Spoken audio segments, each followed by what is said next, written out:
Baik, kita lanjutkan untuk materi berikutnya adalah bagaimana membuat CSS ini berada di dalam satu halaman HTML, tapi bukan inline seperti ini, tapi berada di sini, bikin style.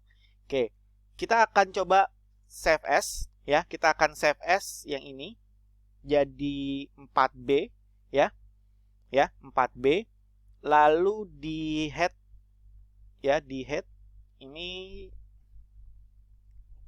di titelnya saya ganti dengan internal CSS. Lalu di bawah title saya bikin style. Seperti itu. Oke. Nah, untuk style ada yang namanya selector, ya. Untuk style ada yang namanya selector. Oleh karena itu patut kita tahu, ya, bahwasannya selector itu tuh seperti apa gitu kan. Nah,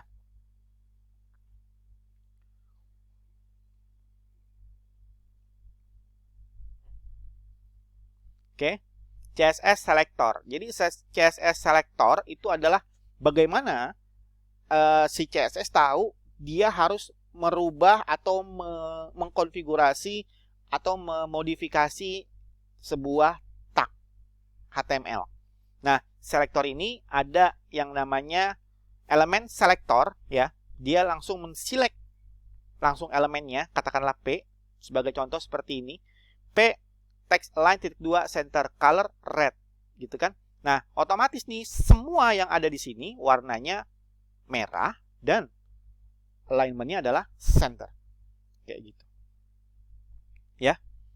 Selanjutnya ada juga yang namanya ID selector. ID selector sebenarnya di dalam sebuah halaman HTML dia refer ke sebuah tag tertentu. Contoh gini, saya punya paragraf, ya, jadi memang buat paragraf misalnya ID para 1. Jadi di sini ada ID dengan menggunakan tanda hashtag para 1. Terus di sini saya ganti P-nya nih ID para 1, maka otomatis di sini hanya para 1 saja yang bergerak, yang bawahnya enggak. Itu adalah para 1. Berikutnya ada juga yang namanya class. Nah, class sebenarnya identik dengan si ID, akan tetapi class ini sebenarnya dia bisa digunakan untuk berbagai macam tag HTML. Contoh misalnya .center, H1 class center, P class center. Ini kan dua tag yang berbeda, ya. Bisa lakukan seperti ini.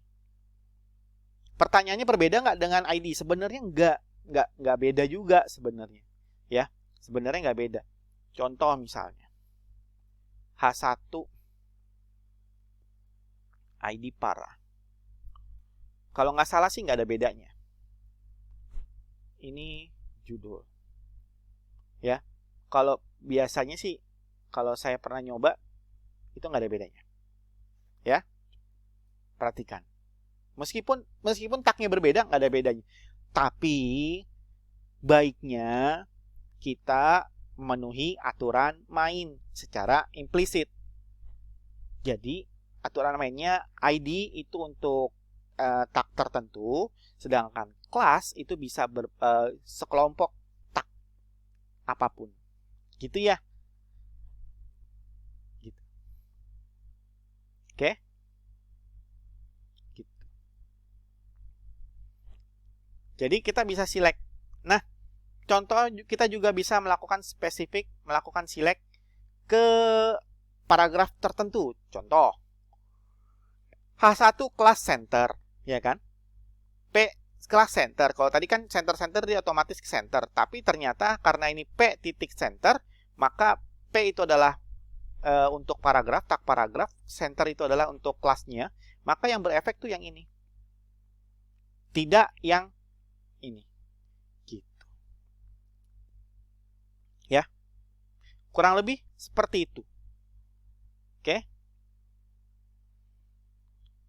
Terus yang lainnya, katakanlah begini, kalau tadi kan center saja, terus ada lagi yang namanya saya ingin besarkan hurufnya, misalnya begitu. Oke, kalau mau besarkan hurufnya, berarti katakanlah ada dua, meskipun pada dasarnya masih bisa digabungkan dalam satu kelas ya. Tapi kalau misalnya kita pengen spesifik bahwasanya P large itu berbeda dengan P center. Nah, coba perhatikan. H1 kelas center, nggak ada efek kan? Lalu P kelas center, ada efek warna merah karena center dan tengah. Tapi P dot large hanya yang berefek yang ini saja. Kenapa? Karena di sini ada dua kelas yang memodifikasi si P, tag P ini. Jadi kesimpulannya adalah dua kelas CSS bisa melakukan modifikasi tag HTML. Dua atau lebih, ya bisa. Bahkan kalau di Bootstrap itu kadang-kadang banyak, ya banyak kita harus tambahkan di sini. Gitu. Oke.